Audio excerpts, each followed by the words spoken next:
안녕하세요. 이슈연 상식 2015년 1월호 시작하도록 하겠습니다. 자, 원래부터는 판형이 조금 바뀐 부분이 있죠. 상당히 보기 편하게 된 부분들이 있습니다. 물론 핵심을 짚기에 유용한 부분도 있지만 조금 더 깊은 얘기들은 수업을 통해서 접근을 해보도록 하겠습니다.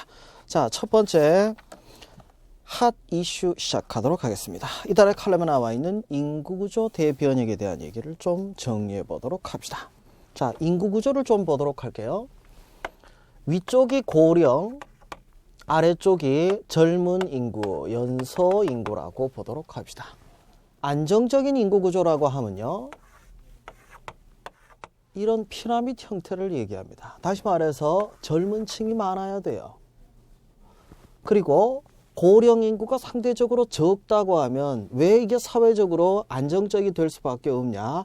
일단 경제활동 인구가 많아지게 됩니다. 생산성이 향상이 되죠. 경제 성장률이 높아진다는 얘기예요. 그리고 복지제도의 경우에도 젊은 인구들이 탄탄하게 나이 든 사람들을 먹여 살릴 수 있는 구조가 됩니다. 그런데 문제가 뭐냐? 저출산, 고령화 등으로 인해서 인구 구조가 점점 변해가고 있죠. 처음엔 어떻게 될까요? 출산율이 떨어지니까 나이 어린 인구가 점점 줄겠죠. 그러다 보면 어떻게 되냐? 이런 항아리형이 되어버리기도 합니다. 심해지면 어떻게 될까요? 역삼각형, 역피라미드 형태가 되어버리겠죠. 숫자가 주는 대신 고령 인구는 늘어나 버립니다. 이게 지금 문제가 되고 있는 인구 구조의 대변혁을 얘기하죠. 어떻게 되냐? 일을 할 사람은 없어요. 그런데 복지 혜택을 필요로 하는 나이 든 인구만 늘어나 버린다는 얘기죠. 문제는 뭐냐면 이 속도가 우리는 너무 빠르다는 데 있습니다. 자, 고령화 속도의 경우에는요, 전 세계에서 가장 빠른 수준이라고 하죠. 고령화에 접어들면서 고령 인구가 전체 인구의 20% 이상이 되는 초고령 사회로 가는 속도는 전 세계에서 우리가 가장 빠르다고 합니다. 자, 국가 통계 포털에 나와 있는 고령 인구 비중을 좀 보도록 합시다. 우리가 고령화 사회. 자, 유엔에서 65세 이상 인구가 차지하는 비중을 7%, 14%, 그리고 20%로 나누어서 7% 이상이 고령화 사회, 고령 사회, 초고령 사회라고 하죠. 우리 고령화 사회에 접어든 게 이게 2000년입니다. 고령 사회로 진입하는 게 예정된 게 2017년인데 2026년이면 이미 전체 인구에서 65세 이상이 20% 이상이 돼버린다고 하죠. 이 빠른 속도로 인해서 앞으로의 문제가 있습니다. 어떤 식으로 해결해야 될까요? 인구 패러다임이 변한다면 거기에 맞춰서 가야 되는데 일단 출산율을 끌어올리기 위한 정책이 먼저 우선시돼야겠죠. 근데 이 정책은요, 단기간 효과가 나기에는 쉽지는 않습니다. 장기적인 그런 제도의 변화가 필요하겠죠.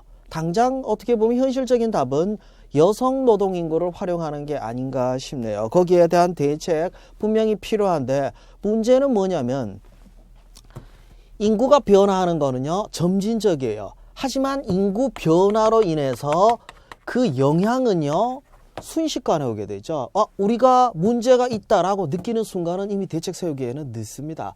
빨리 준비해야 되지 않을까 싶네요.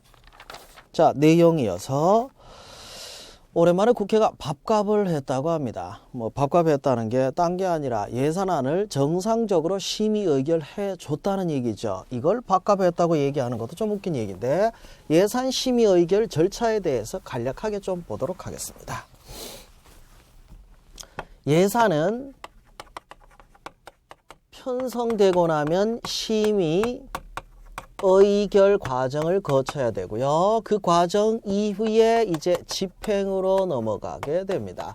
집행 이후에는 결산하고 그리고 결산 심사를 하게 되는데 간단하게 얘기하자면 자, 편성은 마무리 져야 될 기간이 있죠. 일단 주체를 좀 보자면 편성의 주체의 경우에는 행정부입니다.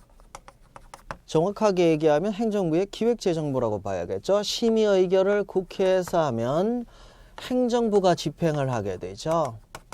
자, 결산은 어디에서 합니까? 감사원에서. 결산 심사는 국회에서 하게 되죠. 자, 이때 집행하는 기간이 회계연도란 말이에요. 회계연도는 1월 1일에서 12월 31일이 되는데 편성이 언제까지 끝나야 되냐? 회계연도 90일 전까지. 심의 의결이 언제까지 끝나야 되냐? 회계연도 30일 전까지. 그럼 계산상 어떻게 됩니까? 12월 초순에는 끝나야 된다는 얘기예요. 2015년 예산은 2014년 12월 초에 끝나야 되는데 이게 통과가 쉽게 안 됐던 게 문제가 되죠. 기간으로 치면 그 10년 만이라고 그러던가요? 통과는 시켜주긴 했어요. 근데 통과시켜줬다는데 일단 의의를 느끼도록 합시다. 아니 헌법에 명시되어 있는 규정인데 국회가 이 규정을 위반을 할 수 있냐? 위반은 했죠. 하지만 처벌 규정이 없다 보니까 묵인하고 그냥 넘어가는 거였습니다. 특히 올해 예산의 경우에 2015년도 예산의 경우에는 좀 특징적인 게 자 우리 자료에도 나와 있지만 예산안 지출 금액에서 차지하는 비중 가장 큰 게 어디입니까? 보건복지고용 쪽이죠.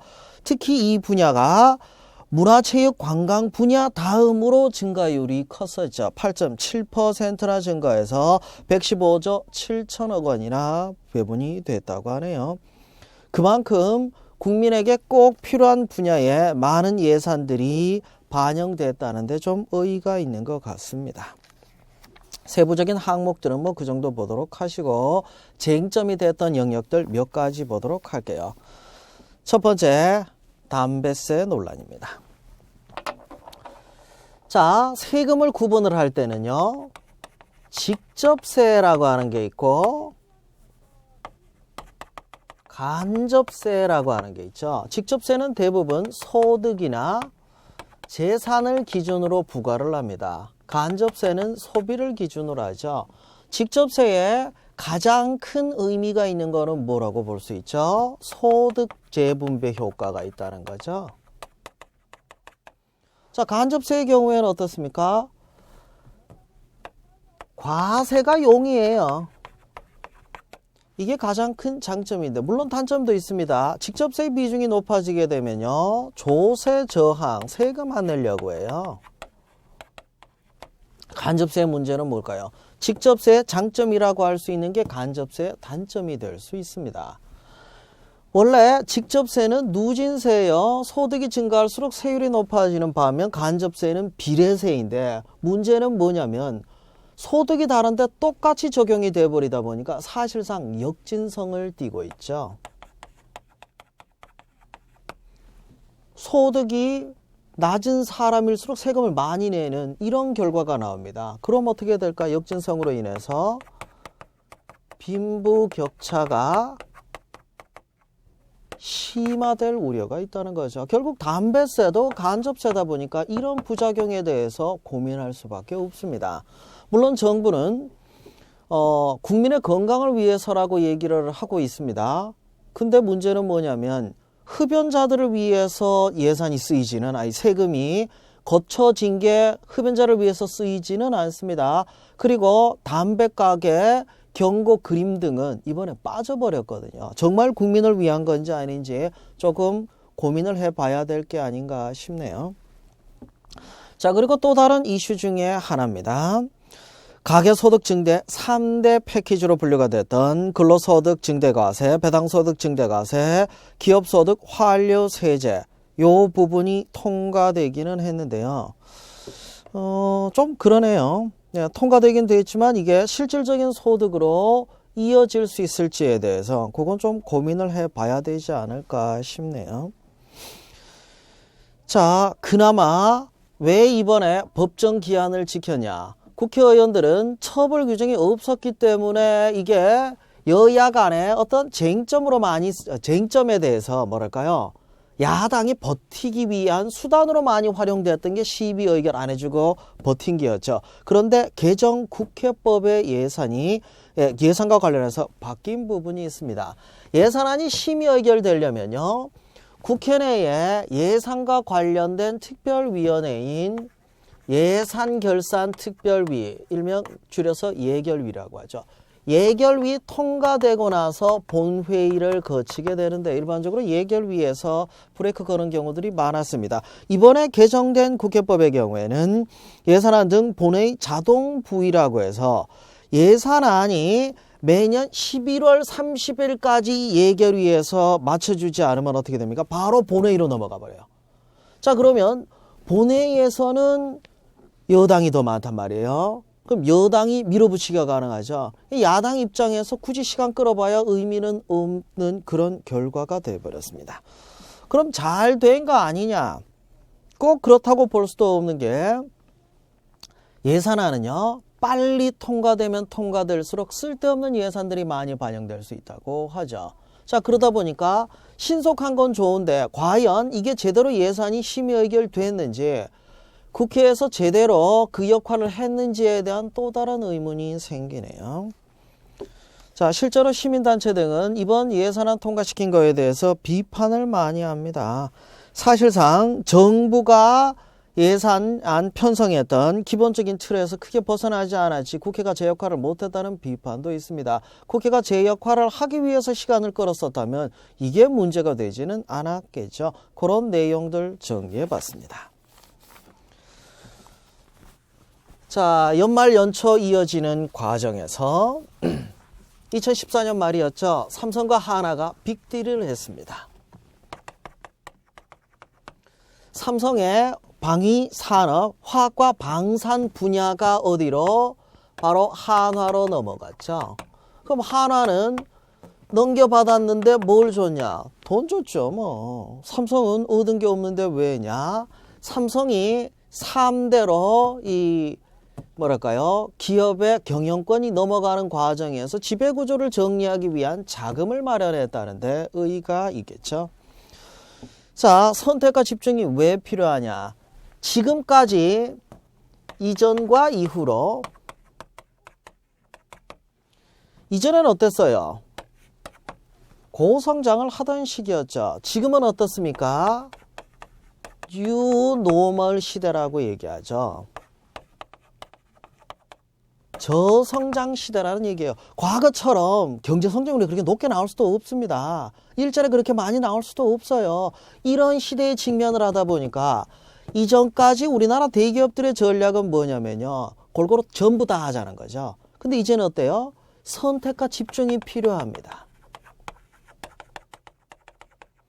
확실하게 필요한 분야로 집중하겠다는 거죠. 삼성의 경우에는 석유화학이라든지 방위산업 이런 거 다 정리하고 될 만한 분야 확실하게 정리하고 이제 집중을 하겠다는. 그리고 하나의 경우에도 방위산업 분야에서 원래 하나그룹이 방위산업체에서부터 출발을 했거든요. 이쪽에 집중을 해서 규모를 키우겠다. 뭐 그런 의도라고 볼 수 있습니다.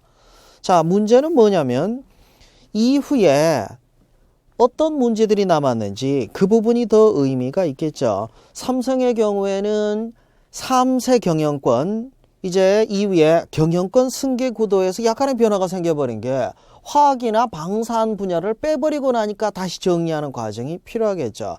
하나의 경우에도 마찬가지죠. 이제 선택과 집중을 하기로 했다고 하면 이제 거기에 대한 자금, 이제 빅딜에 대해서 돈을 줘야 될 거 아니에요. 이로 인해서 재무 분야의 문제가 발생할 수 있다는 리스크도 있습니다. 우리 자료에는 빠져 있지만 더 큰 문제들이 있네요.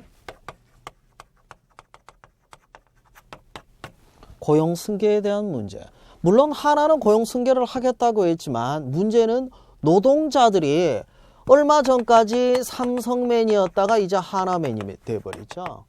자, 이 부분에 대해서 각종 복지 혜택을 비롯해서 다양한 분야의 변화가 있을 텐데 노조 측에서 주장하는 건 우리는 노동자 쪽에서 주장하는 거죠. 우린 아무런 모도 없이 갑자기 이렇게 통보받았다는 그런 비판도 있습니다.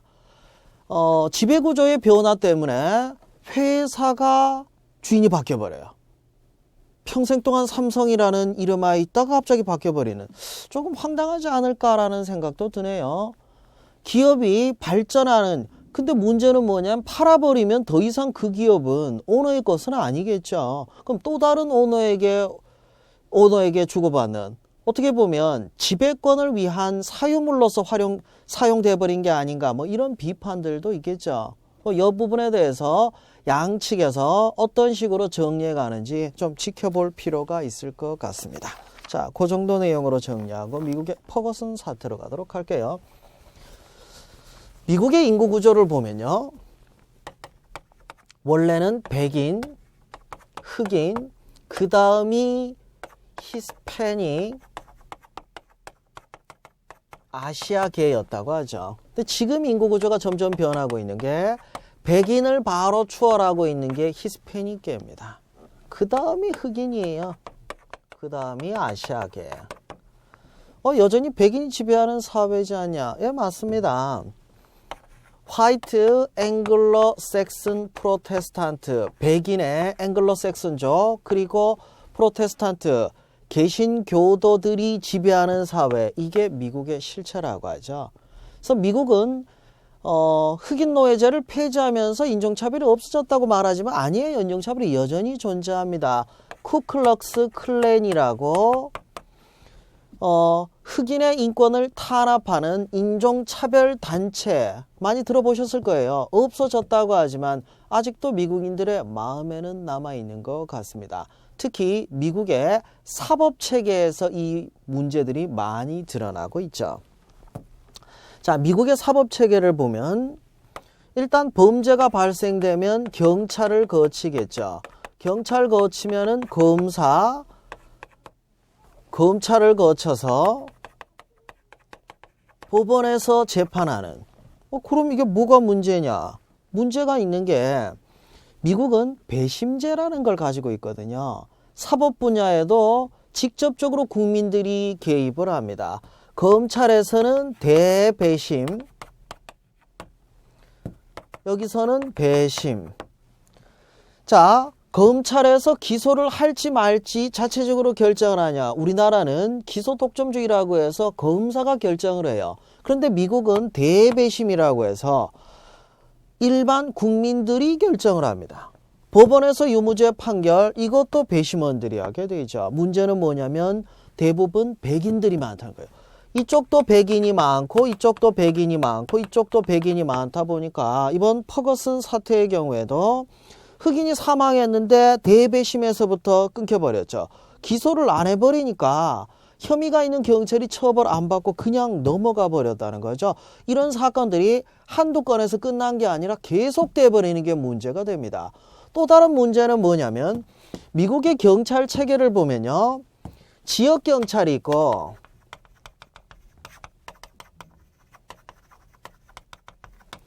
그리고 연방정부의 FBI, 그러니까 여러 지역을 포괄하고 있는 경우에는 FBI에서 담당을 하지만 지역의 현안에 대해서는 지역경찰이 다 책임을 져요.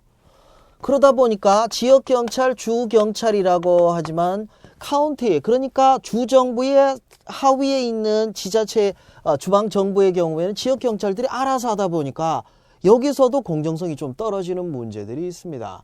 그래서 경찰 분야의 경우에서도 어떤 인종차별적 요소들이 많이 반영되고 있는 이런 문제들이, 자, 시위 확산의 경우에도 보면 많이 퍼졌죠. 자, 여기에 대해서 반발하는 인종차별 철폐 시위들도 있기는 합니다. 미국 대통령이 흑인이라고 해서 미국 사회가 인종차별이 없어진 건 아닙니다. 아직도 흑인들은 범죄 집단으로 분류하는 범죄자가 될 사람으로 생각하는 경향이 아주 크다는 것도 문제가 있죠. 여기에 대해서 별다른 대책 없이 계속 이어지고 있는 문제들입니다. 경찰 개혁이 가능할까요? 누가 주체가 돼야 될까요? 입법부가 주체가 돼야 될까요? 행정부가 주체가 돼야 될까요? 미국 대통령이 아직 직접적으로 나서지는 못하고 있습니다만 미국 국민들도 인종 갈등이 더 심화되고 있다는 걸 느낍니다. 개인적인 견해일 수도 있지만 미국 경제가 회복되고 있다고 하지만 빈부격차는 더 심해지고 있단 말이에요. 빈부격차가 심해지면서부터 미국 사회 갈등은 더 커지게 되고 그 갈등들이 인종 갈등으로 표출된 게 아닌가라는 생각도 좀 듭니다. 내용 이어가도록 합시다. 오바마 대통령의 이민 개혁안 얘기 좀 볼게요. 미국이라는 나라 자체가 메이플라워호를 타고 온 이민자들로 인해서 시작된 나라란 말이에요.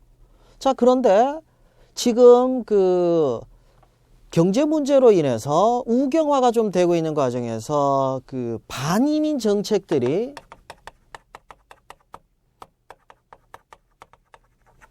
확산되고 있는 추세이기는 합니다.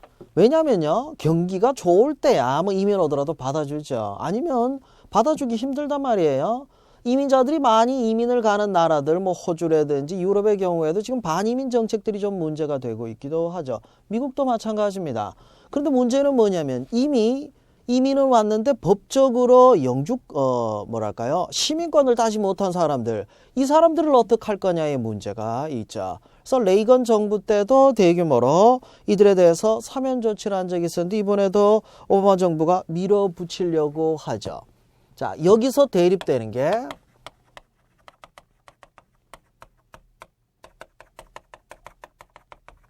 공화당 대 민주당입니다. 자, 공화당의 경우에는 반이민 정책들, 그러니까 이민에 대해서 반대하는 쪽이라면 반이민 정책에 대해서 찬성 쪽이라고 봐야죠. 이쪽은 반대하는 쪽이란 말이에요. 근데 공화당이 상원, 하원을 지금 다 장악하고 있죠. 지난 지방선거에서 상원까지 장악을 해버렸습니다. 이쪽에서 법률로 밀어붙일 수 있겠죠. 이걸 어떻게 대항해야 될까요? 미국의 경우에는 대통령이 내리는 명령의 일종으로서 법률에 준하는 효력을 갖는 게 있죠. 바로 행정명령입니다. 행정부를 장악하고 있는 민주당은 대통령의 행정명령을 통해서 밀어붙이는 게 가능합니다. 얼추 보면 이게 법률하고 비슷한 것 같아요. 효력은 비슷하니까. 근데 조금 차이점이 있다면 오바마 정부의 행정명령은요, 정권 바뀌어버리면 효력 없어요. 그러니까 그 효력의 기간이라는 측면에 있어서는 대통령 임기 중에만 해당이 된다는 거, 요게 차이가 있죠. 우리나라는 이런 겁니다. 우리나라는 이거 없어요. 우리나라는 국가위기 시에 긴급명령이라고 하는 게 있는데 행정명령과는 좀 다릅니다.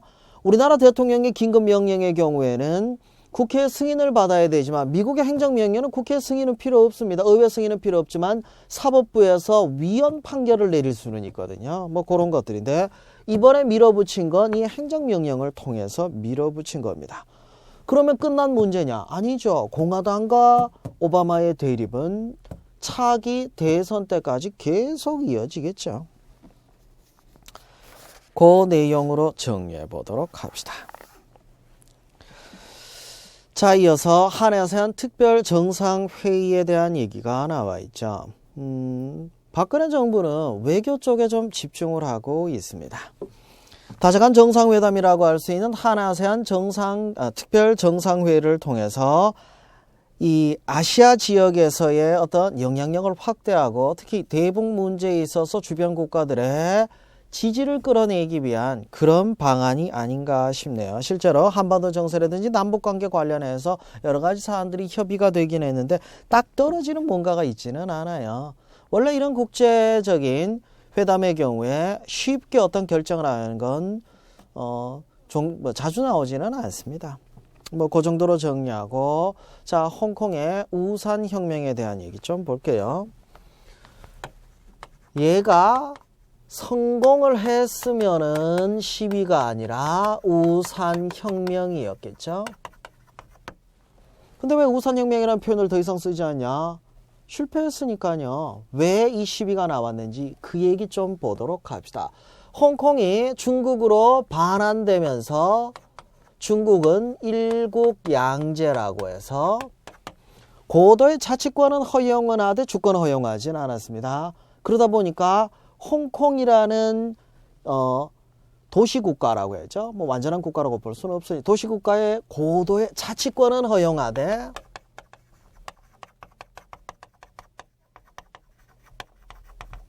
주권을 허용하지 않는 일국양제로 가려고 했거든요.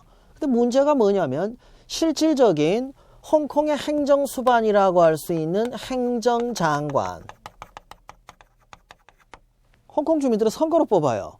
그러면 고도의 자치권이 허용된 거죠. 문제는 뭐냐면 이 행정장관 후보 중에서 친중 인사만 남겨놓고 나머지는 중국 정부가 이 후보 자격을 박탈할 수 있는 이런 식으로 법을 만들어 버렸거든요.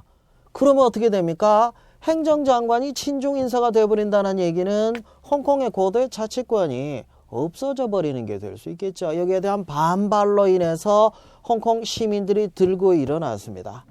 중국 정부는 시간 끌기 작전을 폈어요. 만일에 강경하게 탄압을 하고 인권 문제가 발생했다. 그러면은 오히려 더 시끄러워졌겠지만 시간만 계속 질질 끌고 이제 좀 분위기가 누그러뜨르니까 뭐 강압적이라고 하기도 못하고 강제적으로 해산시켰다, 뭐 폭력을 행사했다. 그것도 아니다 보니까 뭐 조용조용하게 사실상 마무리돼 버렸습니다.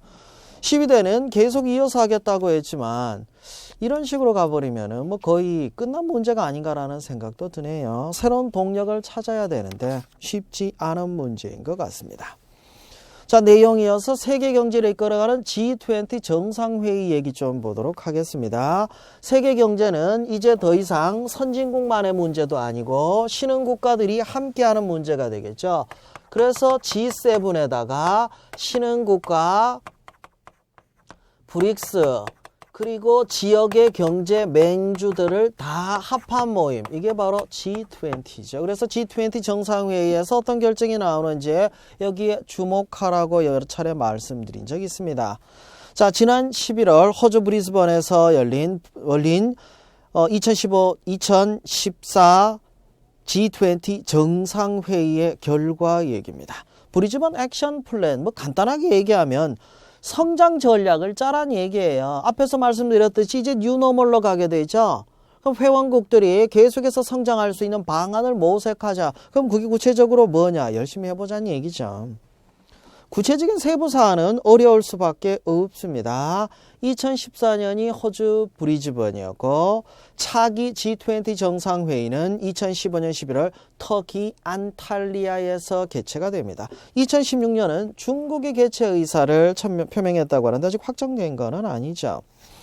경제 성장률 이후에 계속 지속이 될 수 있을지 모르겠네요. 자, 그 내용까지 정리해보고 이집트 문제로 넘어가도록 합시다. 아까 제가 우산혁명 말씀드렸죠. 혁명은 성공해야 혁명인데 대부분 이런 혁명이라는 표현들은 서방 언론에서 붙여준 이름일 뿐이에요. 성공하고 안 하고의 문제가 아니죠. 아랍의 봄도 마찬가지예요. 아랍의 봄은 시작은 튀니지에서 시작됐죠. 이후에 이집트를 비롯해서 중동 지역 각 국가로 확대되긴 했는데 사실상 튀니지를 제외하고 나머지는 성공했다고 얘기할 수는 없습니다. 특히 이집트의 경우에는 군부 독재를 상징하는 무바라크 정부가 물러나죠. 이번에 재판을 했는데 시위대에 대한 민주화를 주장했던 시위대에 대한 유혈 진압에 대해서 무죄 판결을 내려버렸단 말이에요. 이렇게 돼버리면 군부 독재가 재집권할 수 있는 명분을 제시할 수도 있겠죠. 사실상 이집트 민주화 혁명에 대해선 이집트의 보수층, 특히 사법부는 인정을 안 하는 그런 결과가 나온 게 됩니다. 물론 아직 재판이 끝나진 않았습니다. 검찰에서 항소할 가능성 항소를 했으니까. 근데 다시 무죄 판결이 나버린다면 이집트의 민주화는 더 먼 일이 돼버리지 않을까 싶네요. 그 내용까지 정리해 봤습니다.